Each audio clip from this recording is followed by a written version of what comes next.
சைரா, என் உயிரின் உயிரானவர்களே, அடுத்தவர்களை மதிக்கணும் அப்படின்னு பெரியவங்க சொல்லி கொடுத்துருப்பாங்க. நாம் மதிக்கிறோம், இல்லைன்னு சொல்லலை. ஆனால் அன்பே சாயில சொல்லி கொடுக்குற ஒரு விஷயம்,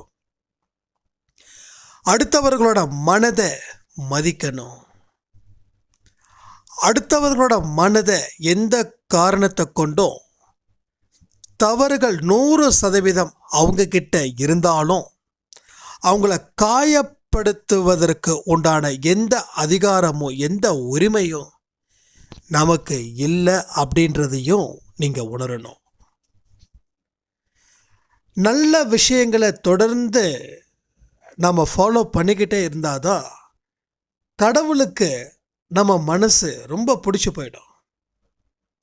கடவுள் நம்மளை எங்கேயும் விட்டு கொடுக்கவே மாட்டார். கடவுளுக்கு ரொம்ப பொசசிவ். அது சாய்பாவுக்கு செம்ம பொசசிவ். நிறைய சாய்ராமுக்கு அவர் விடவே இல்லை மற்ற விஷயத்தை செய்வதற்கு. ஸோ எனக்கு ஒரு சொல்லியிருந்தேன், நான் ஒரு 1 இயருக்கு முன்னாடி வேற ஒரு சாங்ஸை நான் கேட்டுட்டு இருந்தேன், கடவுளோட சாங்கு. அப்படியே மொபைலில் சார்ஜ் வால்யூம் அதிகமாகுது, வால்யூம் ரெடியூஸ் ஆகுது, திடீர்னு மொபைலில் ரீஸ்டார்ட் ஆகுது. இதெல்லாம் இப்போ நினச்சா கூட அவ்வளோ விளையாட்டு விளையாண்டுக்கிட்டு இருக்காரு அப்படின்னு தோணும். ஏன்னா பயங்கரமான பொசசிவ் சாய்பாக்கு நம்ம மேலே.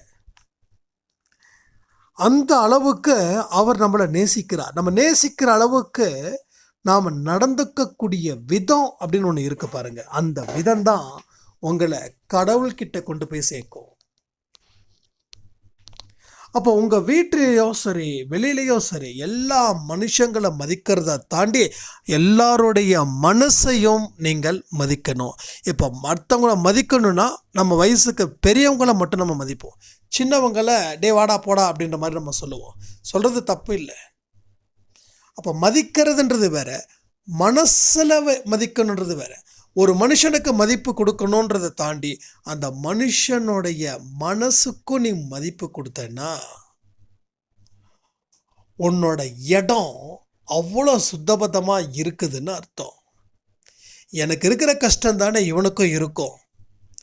இது எத்தனை பேருக்கு இந்த விஷயத்தை கடவுள் இந்த இரக்கத்தை கொடுத்துருக்காங்க அப்படின்னா, எத்தனை பேரோட மனசு சுத்தமாக இருக்குதோ அங்கே தான் அந்த இரக்கமும் இருக்கும். சில பேர் செஞ்ச தப்புக்கு மன்னிப்பு கேட்க மாட்டாங்க, இன்னமும் அந்த தெனாவுட்டாக இருப்பாங்க. இந்த மாதிரி நம்ம அன்பேசாய் குடும்பத்தில் யாரும் இருக்கக்கூடாது. ஏன்னா இது அழுக்கடைந்த மனசு. கடவுளுக்கும் அந்த மனசுக்கும் தொடர்பற்ற நிலையில் இருக்கும். அதாவது சாமியை கும்பிட்றவங்களுக்கு எல்லாம் கடவுளோட மனசில் இடம் இருக்குதுன்னு நம்ம நினைக்கிறோம். ஆனால் அது இல்லை. பல பேரோட வாழ்க்கையை நாசம் பண்ணி சாமியை கும்பிட்டாலும் கடவுள் அதை ஏற்றுக்கல. ஆனால் சாமியே கும்பிடாதவன், கோயிலுக்கே போகாதவன், பல பேருக்கு நல்லது செய்யணும்னு நினைக்கிறவன், பல பேரோட மனசை மதிக்கிறவன், அவனுக்கு சாமி முதல் இடம் கொடுக்கும். இவன் கோயிலுக்கு போக மாட்டான், இவன் எந்த விஷயத்தையும் செய்ய மாட்டான், ஆனால் இவனையும் தன்னுடைய உயிராக அந்த சாமி நினைக்கும். எல்லாமே மனுஷனால் முடியும். மனுஷனால் முடியாதுன்னு நினைக்கிறதால தான் சாத்தான் அந்த மனுஷனுக்குள்ள சூழ்ந்துக்கிறான். சாத்தானுடைய ஆட்டம் அவனை உள்ள விட்டுட்டிங்கன்னா அவனை துரத்தவே முடியாது. வாழ்க்கையில் நிறைய பேரோட வாழ்க்கை இன்னைக்கு திறமையாக இருக்கக்கூடிய அவங்க வாழ்க்கை அழிஞ்சு போனதுக்கு காரணம் சாத்தான் அந்த அளவுக்கு வேதத்தை வாசிச்சுட்டு போயிருக்கா. சாத்தான் வேதம் எப்படி இருக்கும்? சாமியோட வேதன்றது வேற, சாத்தானோட வேதன்றது வேற. உனக்கு அவன் கொடுமைப்படுத்தினானா நீ அவனை கொடுமைப்படுத்து. நீ சாதாரணமானவனா, அவன் அடிக்கிறானா நீ அவனுக்கு 10 அடி வை. அவனுக்கு தொடர்ந்து தொல்லை கொடுத்துக்கிட்டே இரு. நீ தொல்லை கொடுக்காம தூங்காத. நீ எப்பேற்பட்ட ஆளு தெரியுமா? இதெல்லாம் சாத்தானுடைய வேதம். சாத்தான் வேதம் வாசிச்சா இந்த லட்சணத்தில் தான் இருக்கும். அப்போ சாத்தானை உள்ளே கொண்டு வரக்கூடாது. எனக்கு ஒரு சாய்ராம் சொல்லியிருந்தாங்க ஒரு ரெண்டு 3 மாதத்துக்கு முன்னாடி, இந்த பில்லி சூனியம் ஏவல் அது இதை பார்த்து பயப்படாதீங்கன்னு சொல்லும்போது என்கிட்ட ஒருத்தவங்க எனக்கு வந்து தனிப்பட்ட முறையில் மெசேஜ் பண்ணாங்க, தம்பி ரொம்ப கேர்ஃபுல்லாக இருங்க. ஏன்னா ஏன்னா நமக்கு நல்லதுக்கு பக்கம் நம்ம நிற்கிறோம் அப்படின்னு தெரிஞ்சால் சாத்தா நம்மளை சும்மா விட மாட்டான். அந்த ஒரு அக்கறையால் அந்த அம்மா சொன்னாங்க. அவங்க யாருன்னு தெரியல, பட் கமெண்ட் பண்ணுங்க எனக்கு. ஏன்னா நிறையா மெசேஜ் வரதால எனக்கு மறக்குது. ஏன்னா இன்னொரு விஷயமா சொல்கிறேன், உங்களுடைய எல்லாருடைய அக்கறையும் என் மேலே இருக்கிறதால எந்த சாத்தானும் என்னை எதுவும் செய்ய முடியாது. ஏன்னா எல்லாருக்கும் பாதுகாப்பாக இருக்கும். உங்களுக்கு அன்பே சாய் பாதுகாப்பாக இருக்குது, எனக்கு அன்பே சாய் பாதுகாப்பாக இருக்குது. அன்பே சாயில் வந்து விரல் விட்டு எண்ணக்கூடியவர்கள் இல்லை. வானத்துக்கும் பூமிக்கும் இருக்கக்கூடிய இடைவெளி என்னவோ அந்த இடைவெளியை அன்பே சாய் குடும்பத்தில் இருக்கிற அத்தனை பேரும் அதை ஃபுல்ஃபில் பண்ணுறாங்க. ஸோ வெற்றி நமதே, வெற்றி நமதே. அப்போ இன்னைக்கு இருக்கக்கூடிய பிரச்சனைகள் எல்லாத்தையும் விட்டு தள்ளுங்க. இதெல்லாம் ஒன்றுமே இல்லை. இதெல்லாம் கடவுளோட தொடர்பு இல்லாதவன் பார்த்து தான் பயப்படணும். கடவுளோட தொடர்பு இருக்கிற நமக்கு அந்த பயம் வரக்கூடாது. அந்த பயம் வந்ததால தான் உங்கள் வாழ்க்கையில் தடுமாற்றங்கள் இருக்குது தவிர, அந்த பயம் வரலைன்னா தடுமாற்றமே இருக்காது. உங்களை 2 பேர் உங்களை மிரட்டுறாங்க, ஒருத்தன் நல்லவன் ஒருத்தன் கெட்டவன். உங்களோட செவி யாருக்கு போகுதுன்னா நல்லவனுக்கு போகாது, கெட்டவனுக்கு போகும். ஏன்னா கெட்டவன் எதை வேணாலும் பண்ணிடுவான் அப்படின்னு நீங்கள் நினைக்கிறீங்க. அப்போ கெட்டவன் சொல்கிறத தான் நீங்கள் செய்வீங்க, நல்லவன் செய்கிறத செய்ய மாட்டீங்க. ஏன்னா கெட்டவன் இதை நீ செய்யலைன்னா நான் உன்னை அடிப்பேன், உன்னை அழிப்பேன்னு சொல்லுவான். ஆனால் நல்லவனுக்கு அடிக்கவும் தெரியாது, அழிக்கவும் தெரியாது. அவனோட முகம் என்னைக்கோ எப்படி இருக்கும், சாந்தமான முறையில் தான் இருக்கும். அப்போ நம்ம பயந்ததால் அவன் செஞ்சான். அப்போ நம்ம பயப்படாமல் இருந்தால் அந்த நல்லவன் உன்னை காப்பாற்றிருப்பான். இப்போ ஏன் நல்லவன் உன்னை காப்பாற்றலைன்னா, நீ கெட்டவன் சொல்கிறத அத்தனையும் செஞ்ச. நல்லவனுக்கும் கெட்டவனுக்கும் ஒரு அக்ரிமெண்ட் இருக்குது. நான் என்ன சொன்னாலும் அவன் செஞ்சானா நீ தலையிடக்கூடாது, நான் என்ன சொல்லியும் அவன் செய்யலைன்னா நீ தலையிடு கெட்டவன் நல்லவன்கிட்ட சொல்கிறான். அந்த அக்ரிமெண்ட் இங்கே நடக்குது. அதனால தான் நம்ம பயம் அப்படின்றது ஒரு சாத்தான் நமக்குள்ள புகுந்து நீ பயப்படு, இதை செய்யாத, செஞ்சால் இருக்கிற வாழ்க்கையும் வாழ முடியாது அப்படின்னு சொல்லி அந்த வாழ்க்கையை கூட பாழ்படுத்துறது தான் சாத்தானுடைய குணம். புரியுதா உங்களுக்கு? எத்தனை பேருக்கு புரியுது இந்த விஷயம்? அப்போ இந்த சாத்தான் யார் மூலமாக வந்து கலவரம் பண்ணும்? வெளியே இருக்கக்கூடிய மனிதர்களா? இல்லை, வீட்டுக்குள்ளே இருக்கக்கூடிய மனிதர்கள். எந்தெந்த மனிதர்கள் கூட நீங்கள் உணர்வு பூர்வமாக கலந்துருக்கீங்களோ, அது உங்கள் பெற்றோர்களாக இருக்கலாம், உங்கள் கூட பிறந்தவங்களாக இருக்கலாம், உங்கள் லைஃப் பார்ட்னராக இருக்கலாம், இல்லை உங்கள் குழந்தைங்களாக இருக்கலாம். இவங்க மூலமாக தான் அந்த சாத்தான் கலவரத்தை உண்டு செய்வான். சாத்தான்றது ஒரு கேரக்டர்ஸ், நமக்குள்ளே இருக்கிறதுல ஒரு கேரக்டர்ஸ். எல்லா மனுஷனுக்குள்ளேயும் சாத்தானும் இருக்கும், கடவுளும் இருக்கும். சாத்தான் அதிகாரத்தில் இருக்கும்போது கடவுள் அமைதியாக இருக்கும். அவன் கடவுள் அதிகாரத்தில் இருக்கும்போது சாத்தான் அமைதியாக இருக்கும். அதனால தான் சில நல்லவர்கள் அப்படின்னு இருக்காங்க இல்லையா, மனசாட்சியின்படி வாழ்கிறவர்கள் செய்த தவறுக்காக இந்த நொடி கூட அவர்கள் மன்னிப்பு கேட்பார்கள். ஆனால் எவ்வளோ பெரிய தவறுகள் செஞ்சாலும் மன்னிப்புலாம் கேட்க மாட்டாங்க. நான் பண்ணது சரி, அப்போ அவங்க பண்ணது தப்புன்னா நான் பண்ணது தப்பா அப்படின்னு கேட்பாங்க. ஆனால் நல்லவர்கள் என்ன பண்ணுவாங்கன்னா, நான் சின்ன தப்பு அவங்க பெரிய தப்பு அப்படிலாம் இல்லை. அவங்க அப்படி தப்பு பண்ணதுக்கு காரணம் நான் தான், அதனால தான் நான் வந்து மன்னிப்பு கேட்குறேன். இது நல்லவனுக்கு உண்டான அடையாளம். மோசமானவன் கெட்டவனுக்கு உண்டான அடையாளம். அவன் பண்ணதை விட நான் என்ன பெருசாக தப்பு பண்ணிட்டேன், அவனுக்கு ஒரு தண்டனையாக நான் இந்த தப்பு பண்ணுறதால அவனுக்கு கொடுக்குறேன்னு நியாயம் பேசுவாங்க. ஸோ வாழ்க்கையில் நமக்குள்ள சாத்தானுடைய தூண்டுதல் அதிகமாகவே இருக்கு. அதனால தான் ஒரு நாள் ரொம்ப ஆக்டிவாக இருக்கும், ஒரு நாள் ரொம்ப சாஃப்டாக இருக்கும், ஒரு நாள் ரொம்ப நல்லவனாக இருக்கும், அடுத்த நாள் ரொம்ப அடாவடி மனுஷனாக நாமளே இருக்கோம். என்கிட்ட சாய்ராம் சொல்லும்போது, ரொம்ப அமைதியான முறையில் இருந்த.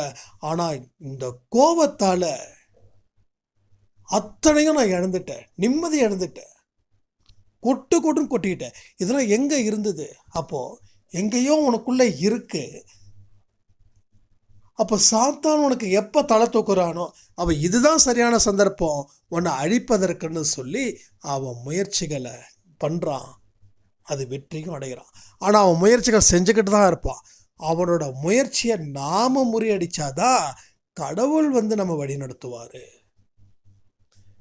ஏன்னா அந்த சாத்தானை படைச்சதும் கடவுள் தான். சாத்தானுக்கு பவர் கிடையாது. சாத்தானை படைச்சதும் கடவுள் தான். ஏன்னா வாழ்க்கைன்றது ஒரு புதிர் மாதிரி. ஆனால் அந்த சரியான விகிதத்தில் நம்ம ஹேண்டில் பண்ணனா இது எந்த மாதிரியான புதிர் அப்படின்றத ஒரு பேசிக் சென்ஸை வச்சு நம்ம தெரிஞ்சுக்கலாம். அது தெரிஞ்சுக்கிட்டாவே அந்த புதிரில் இருந்து வெளில வந்துடலாம். தெரிஞ்சிக்காத இருக்கிறவனுக்கு புரியாமலே போயிடுது வாழ்க்கை ஃபுல்லாக. ஆனால் தெரிஞ்சுக்கிட்டவனுக்கோ இது நடக்கும் அப்படின்றது தெரியுது. இதெல்லாம் சொன்ன உடனே அவன் உடனே உலகத்தில் இருக்க எல்லா மக்களும் அப்பா அவர் சொன்னது எல்லாமே நடக்குது, அவர் சொன்னது எல்லாமே நடக்குது, அப்படியே நடக்குது, இப்படியே நடக்குதுன்னு. அது என்ன ஆகுதுன்னா அவங்களுக்குள்ள இருக்கக்கூடிய அந்த பவர், அந்த சுப்ரீம் பவர், எதை நினைக்கிறோமோ அதுதான். அப்போ நம்ம வாழ்க்கையில் நம்மளோட ப்ரெடிகேஷன்ஸ் எப்படி இருக்குதோ அது அந்த டெக்னிக்கை நம்ம தெரிஞ்சிடுச்சுன்னா அடுத்தவங்களோட வாழ்க்கையிலையும் எப்படி இருக்கும் அப்படின்றதையும் நாம் தெரிஞ்சுக்கலாம். ஸோ 90% என்னுடைய கணிப்பு இதுவரைக்கும் தப்பானதே இல்லை. 90%. இது என்னன்னா இதுக்கு ஒரு பெரிய சுப்ரீம் பவர்ஸ்லாம் இல்லை. நம்ம மனசை சுத்தமாக வச்சுக்கோ, எதிர்பார்ப்பு இல்லாமல் வச்சுக்கோ, நீ சக்தி வாய்ந்தவன் நம்பு, கடவுள் தான் அத்தனை சக்தியும் உனக்கு கொடுத்துருக்காரு உனக்குள்ளன்றதை நம்பு. எத்தனை கேள்விகளுக்கும் பதில்கள் நிச்சயமாக அதை பொறுமையாக தேடினா கிடைக்கும்ன்றதை நம்புனா உனக்கு எல்லாமே கிடைக்கும். நம்பலைன்னா கிடைக்காது. நம்புனா கடவுள், நம்பலைன்னா கல். அது எனக்கு உயிராக தெரியுது, உனக்கு உயிராக தெரியல.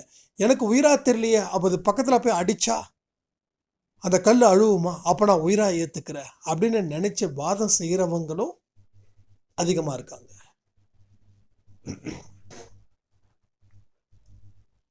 நமக்கு இந்த விவாதங்கள் வேண்டாம். ஏன்னா கடவுள் சாயப்பாவே சொல்லியிருக்காரு, எது எதுக்கெல்லாம் நீ ஆராய்ச்சி பண்ணணும், எது எதுக்கெல்லாம் ஆராய்ச்சி பண்ணக்கூடாது. தெய்வத்தின் மேலேயும் ஒரு புனிதத்தின் மேலேயும் நல்லவன் கெட்டவன் அப்படின்றதுலையும் நீ ஆராய்ச்சி செய்யவே கூடாது. இதெல்லாம் நம்ம கற்றுக்கிட்டு இருக்க வேண்டிய பாடங்கள். இந்த பாடத்தை சரியாக படிச்சுக்கிட்டே இருக்க ஒரு மனுஷனுடைய வாழ்க்கையில் அவன் மிக உயர்ந்த இடத்துக்கு அவன் செல்கிறான். நம்மள எக்ஸ்ட்ரீம் பவர்ஸ் எல்லாருமே சரிங்க, சிலரை மட்டும் சொல்லலை, எல்லாருமே. ஆனால் அதை உணர்ந்தால் மட்டும் போதுமா? அதன்படி வாழ்ந்தவர்களுக்கோ வாழ்க்கையில் மிகப்பெரிய சக்தி கிடைக்குதுன்றது உண்மை. இதை நீங்கள் நல்லா புரிஞ்சுக்கோங்க. உங்கள் வாழ்க்கையில் நீங்கள் எந்த அளவுக்கு நல்ல விஷயத்தை தெளிவாக புரிஞ்சுக்கிட்டீங்களோ அந்த அளவுக்கு உங்கள் வாழ்க்கையில் வெற்றிகரமான மனிதராக நீங்கள் திகழ்வீர்கள். அப்போ யாரையும் எப்படி பார்க்கணும்? ஒருத்தவங்களோட மனசை மதிக்க கற்றுக்கணும். நீ பெரியவன், நான் பெரியவன், நீ தப்பு பண்ணவன், நான் தப்பு பண்ணலை, இதெல்லாம் இல்லாமல் ஒருத்தன் உனக்கு எவ்வளோ துரோகத்தை செஞ்சாலும் அவனுக்கு உதவின்னு சொல்லி கேட்டால் நீ முன்னாடி போய் நின்று அவனுக்கு தேவையான உதவிகளை செஞ்சு அதுக்கப்புறமா நீ அவனுக்கு என்ன பேசணுமோ அதை நீ பேசு. என்கிட்ட உதவி கேட்குற அளவுக்கு வந்துட்டான் பார்த்தியா, வர வச்சுட்டேன் பார்த்தியானா, இருக்கிற அத்தனையும் கடவுள் பிடுங்கிடும். என்னைக்கு நீ ஆணவத்தை உன் தலையில் வைக்கிறியோ, உன் முதுகில் சுமக்கிறியோ, அன்னைக்கே உனக்கு பாரமாகுது உன் வாழ்க்கை. எதை வேணாலும் சுமக்கலாம் தலையில், எவ்வளோ பெரிய கல்லையும் சுமக்கலாம், எவ்வளோ பெரிய மூட்டையும் சுமக்கலாம். அதை தூக்கி எரிஞ்சிட்டா அந்த வெயிட்டு போயிடும். தூக்குற நேரம் மட்டும்தான் வெயிட்டாக இருக்கும். ஆனால் இந்த ஆணவத்தையும் அகங்காரத்தையும் அதிகாரத்தையும் தூக்கி வச்சிட்டிங்கன்னா அது கட்டையில் போகிற வரைக்கும் அதே வெயிட்டோட தான் நம்ம போவோம். இதை நீங்கள் புரிஞ்சுக்கணும். வாழ்க்கைன்றது எல்லாத்துக்கும் பொதுவானது. இதில் உங்களுக்கு மட்டும்தான் படைக்கப்பட்டதாகவும் நீங்கள் மட்டும்தான் ஜெயிக்க முடியுன்றதுக்காகவும்லாம் இல்லை. கடவுள் எல்லாருக்கும் பொதுவானவர். அவர் எப்படி பொதுவானவரோ அத்தனை பேரையும் எல்லாரையும் பொதுவாக தான் படைச்சிருக்காரு. எவன் எதை நினைக்கிறான், எவன் எதை செய்கிறானோ அதை பொறுத்து அவன் வாழ்க்கை அமையுது. அவன் நல்லது பக்கம் போனால் கடவுள் நிற்கிறாரு, மோசமானது பக்கம் போனால் சாத்தான் நிற்கிறான். அப்போ எவனோ ஒருத்தன் நிற்கிறான்.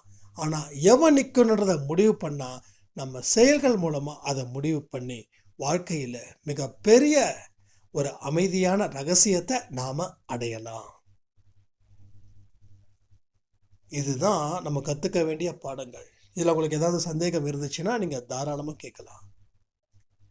ஒரு விஷயத்தையும் நீங்கள் அறிவுபூர்வமாக உணரணும். அந்த அறிவுபூர்வமான உணரும் தன்மை இருந்தால் மட்டும்தான் உங்களுடைய வாழ்க்கை பற்றியும் அதனுடைய புரிதலை பற்றியும் உங்களால் தெரிஞ்சுக்க முடியுமே தவிர வேறு எதன் மூலமாகவும் உங்களால் எதையுமே தெரிஞ்சுக்க முடியாது. ஒரு சாதாரண விஷயத்தை கூட தெரிஞ்சுக்க நம்ம போராடுவோம்.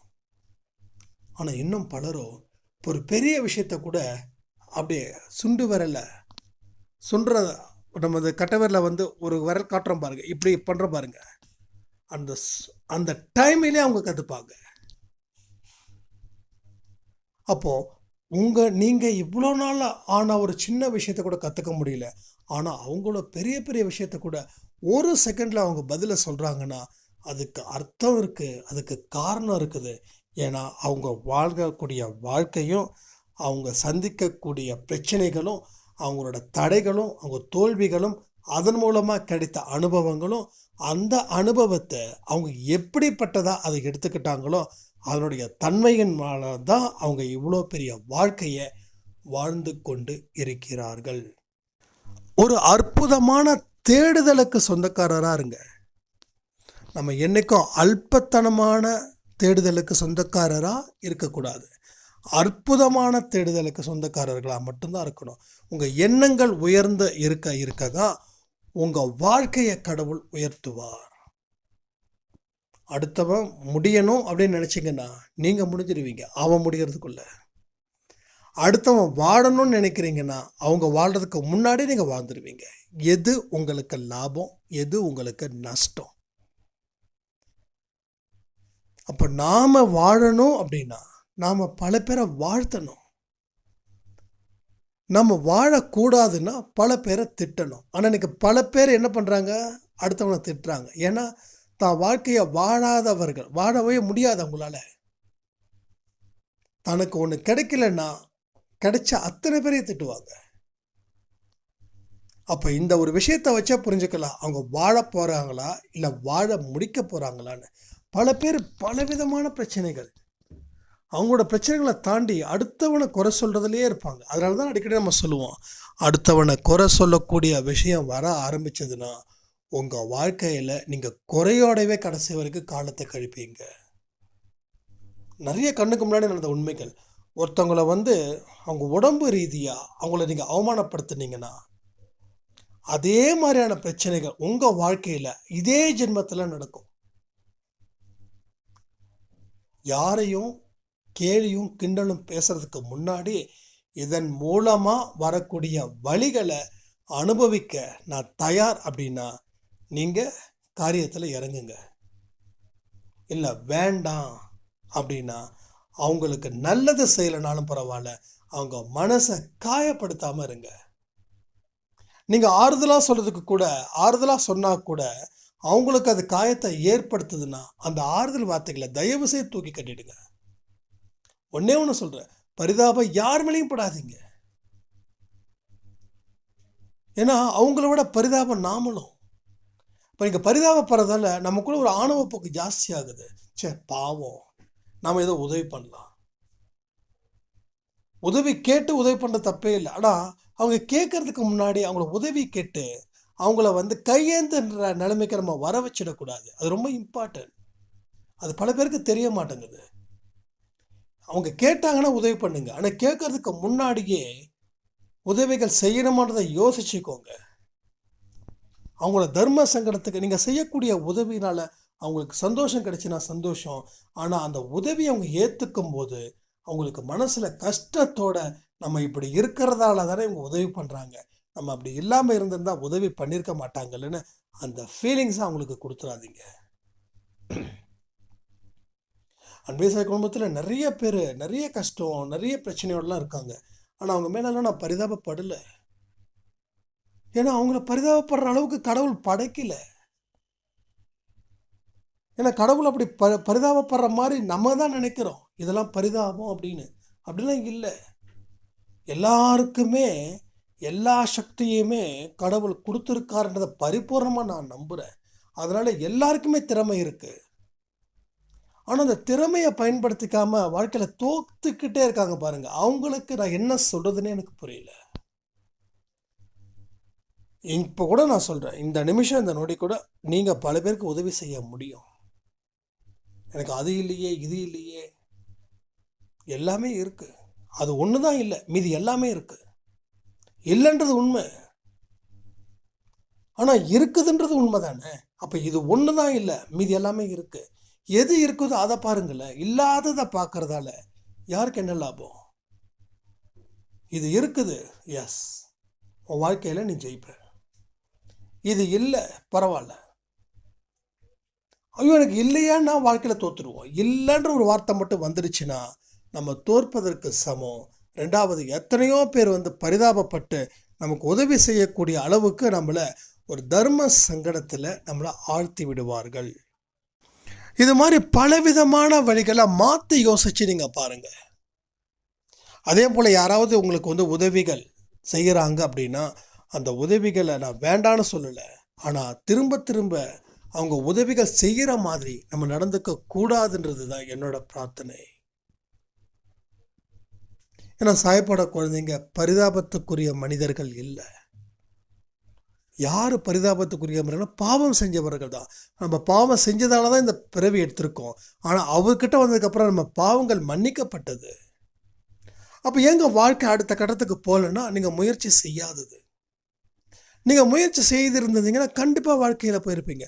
உங்ககிட்ட என்ன இல்லையோ அதை நீங்கள் குறைப்பட்டீங்க. உங்கள் வீடு சரியில்லைன்றீங்க, உங்கள் அம்மா அப்பா சரியில்லைன்றீங்க, கூட பிறந்தவங்க சரியில்லைன்றீங்க, நான் வச்சிருக்கிற பிஸ்னஸ் சரியில்லைன்றீங்க. நீங்கள் சரியில்லைன்னு லிஸ்ட்டு ஏகப்பட்டது சொல்லிக்கிட்டே போகலாம். ஏன்னா மனுஷனுக்கு கற்பனைக்கு அப்பாற்பட்டதெல்லாம் நிறைய விஷயங்கள் இருக்குது. கற்பனையில் நிறைய பேசுகிறான், அதை தாண்டியும் பேசுகிறான். ஒத்து வராத விஷயத்தில் ஒத்து வருதுன்னு நினைக்கிறான், வாழுறான். அப்போ மாற்றி யோசிக்கணும். சில இடத்துல இந்த விஷயத்த நீ இப்படி யோசிச்சா அது உனக்கு பிரச்சனை கொடுக்குதுன்னா அப்போ நீ மாற்றி யோசிச்சு பாரு, பிரச்சனை கொடுக்காது. கடவுள் இருக்காருங்க, எல்லா விஷயத்தையும் அவர் செய்வதற்கு. ஆனால் ஒன்றே ஒன்று சொல்கிறேன், நீங்கள் மாறினா மட்டும் போதும். நான் மாற மாட்டேன்னா எதுவும் நடக்கலை, மாறுனா எல்லாமே நடக்கும். ஏன்னா நம்மளை சுற்றியும் சாயப்பான்ற ஒத்த மனுஷன் இருக்காரு. அவர் இந்த உலகத்தையே ஆட்டு வைக்கிறாரு. நம்மளை ஆட்டு வைக்க மாட்டாரா என்ன? உலகத்தில் எத்தனையோ பேருக்கு எத்தனையோ தான தர்மத்தை உதவிகளை ஏதோ ஒரு வகையில் செஞ்சுக்கிட்டே இருக்காரு. அவரு நமக்கு படியளக்க மாட்டாரா? ஒரு 5 அறிவியெல்லாம் அதுக்கு எங்கே போய் சாப்பாடு கேரண்டீடா? போதுங்க, சாப்பிடுதுங்க, தூங்குதுங்க. அப்போ 5 அறிவிக்கே கடவுள் உணவை வழங்கி ஒரு இடத்த வழங்கி அதுங்களுக்கு குறையில்லாமல் வைக்கிறாரு. ஆனால் மனுஷனுக்கு குறையில்லாமல் வைப்பாரா என்ன? ஏன் மனுஷனுக்கு குறையோடு இருக்கிறான்னா மனுஷன் பரிபூர்ணமாக நம்புகிறான், நான் எதுக்கும் தகுதி இல்லை, நான் பரிதாபத்துக்குரிய மனுஷன், என் வாழ்க்கையில் குறையோடு தான் நான் இருக்கேன். அது நினைக்கிறதால தான் அவனுக்கு அப்படி. அவன் நினைக்கல அப்படின்னா அவன் இன்னைக்கு எல்லா மனிதர்களை விட அவன் உயர்ந்து நின்றுருப்பான், வாழ்க்கையில் சரித்திரம் படைத்திருப்பான். இதெல்லாம் ஒரு நிமிஷம் யோசிச்சு பாருங்க. நான் சொன்னது சரியா தப்பா? நீங்கள் தப்புன்னு சொன்னீங்கன்னா நான் அன்பேசாய் ஆடியோவில் கொடுக்கறதே நான் நிறுத்திடுறேன். ஏன்னா எதுவுமே முடியாத விஷயத்த நான் உங்ககிட்ட பேசலை. முடியாதுன்னு எதுவும் சொல்லவே முடியாது. கண்ணு தெரியாமல் இருக்கிறவங்க கூட கடைக்கு நம்ம ஆஃபீஸ்க்கு வந்திருந்தாங்க, ஊதுபத்தி வாங்க சொன்னாங்க. அப்போ நம்ம பக்கத்தில் இருக்கிற கடைக்காரில் கிண்டல் அடித்தாங்க, ஓ இவர் வாழ வைக்கிறாரா அப்படின்னு. எனக்கு அது நான் தான் சொன்னேன், நான் கொடுத்தா அவங்க வாழ போகிறாங்களா அப்படின்னு. இல்லை இல்லை சும்மா சொன்னாங்க அப்படின்னு. சரி ஓகே, அவங்க என்னமோ பேசுகிறாங்க, நம்ம அதில் பேசுறது கூடாது, ஆர்கியூ பண்ணக்கூடாது. டக்குன்னு கொஞ்சம் ஒரு மாதிரி மனசு கஷ்டமாக போயிடுச்சு. அப்போ என்ன ஆகுது, அவங்களுக்கு 30 ரூபா கொடுத்துட்டு சில பேர் வச்சுக்கோங்கன்னு சொல்லுவாங்க. நம்ம அதெல்லாம் எதுவும் சொல்லவே இல்லை, அவங்களும் திருப்பி கொடுத்துட்டாங்க. ஏன்னா நீங்கள் வச்சுக்கோங்க அப்படின்னு சொன்னால் அவங்களுக்கோட உழைப்பை நம்ம கேவலப்படுத்துகிற மாதிரி. எக்ஸ்ட்ரா கொடுக்க வேண்டான்ற நான். எக்ஸ்ட்ரா வாங்குங்க, ஆனால் எக்ஸ்ட்ரா கொடுக்காதீங்க. கேட்டாங்கன்னா கொடுங்க, அது தப்பு இல்லை. நம்ம கொஞ்சம் பார்த்து கொடுங்கன்னா அது கொடுத்துருங்க. ஆனால் யாரையுமே கையேந்துவதற்கு நாம் அதுக்கு காரணமாக அமையக்கூடாது. அவங்களோட உழைப்பை மதி. அப்போ கண்ணு தெரியாதவங்க அவங்க வாழ்க்கையில் உழைச்சி சம்பாதிக்கிறாங்க. ஆனால் நம்ம எல்லாமே தெரிஞ்ச நமக்கு அது இல்லை இது இல்லைன்னு சொல்லி வாழ்க்கையில் உழைப்பதற்கு மறுக்கிறோம். அப்போ நல்லா யோசிச்சு பாருங்க, எங்கே நம்ம தப்பு பண்ணுறோம், எந்த இடத்துல நமக்கு பிரச்சனை அதிகரிக்குதுன்னா எதையுமே தப்பாக நினச்சதால அதன்படி வாழ்ந்ததால் உங்களுக்கு தொடர்ந்து நமக்கு பிரச்சனைகள் வரதால தான் உங்களுக்கு இப்படிப்பட்ட விஷயங்கள் நடக்குது. அப்போ உங்கள் ஒவ்வொரு நொடியும் ஒவ்வொரு நொடி பொழுதும் இல்லை அப்படின்ற ஒரு விஷயத்தை மட்டும்தான் நீங்கள் குறையா உங்கள் வாழ்க்கையில் தொடர்ந்து ஒரு மந்திரம் மாதிரி சொல்லிக்கிட்டு இருக்கீங்க. அந்த இல்லை அப்படின்ற ஒரு விஷயம் இல்லாமலே போகுது. இருக்குது அப்படின்ற ஒரு விஷயத்தை நீங்கள் நம்பும்போது அது இல்லாததை கூட கொண்டு வந்து சேர்க்குது. இப்போ நீங்கள் 100% அத்தனையும் அடைந்த ஒரு மனிதராக இந்த உலகத்துக்கு நீங்கள் காட்சி அளிக்கிறீங்க. அப்போ உங்கள் வாழ்க்கையில் பலவிதமான நல்ல விஷயங்களை நடத்த சாயப்பா தயாராக இருக்கும்போது அவருக்கு நீங்கள் ஒத்துழைக்க மறுக்கிறீங்க. உங்கள் டீச்சர் நல்லா படிக்க வச்சு நல்ல மார்க் வாங்கணும்னு அவர் முயற்சி பண்ணுறாரு, ஆனால் நீங்கள் படிக்கிறதுக்கு அடம் பிடிக்கிறீங்க.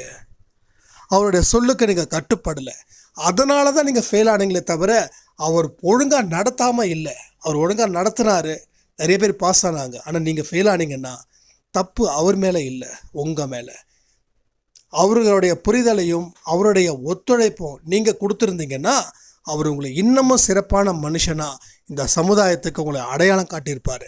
நீங்கள் மறுத்ததால் எதுவுமே நடக்கலை. கடவுள் எவ்வளோதான் போராட முடியும்? கடவுள் ஒரு விஷயத்துக்கும் போராடி தான் உங்களை கொண்டு வராரு. ஆனால் அந்த இடத்துல நீங்கள் தயாராக இல்லாமல் இருக்கிறதால தான் அத்தனையும் உங்களுக்கு எதிராக முடியுதுன்னு சொல்லி இந்த ஆடியோவை நல்லா ஒரு தடவை 2 தடவை கேளுங்க. எந்தெந்த விஷயங்கள் புரியலையோ கமெண்ட்டில் கமெண்ட் பண்ணுங்கள். அதை அடுத்த நாள் காலையில் 10 மணிக்கு சாய்க்குரல் கேள்வி பதிலில் நம்ம பேசுவோம்னு சொல்லி இந்த ஆடியோவை நான் முடிக்கிறேன். ஜெய் சாய்ராம்.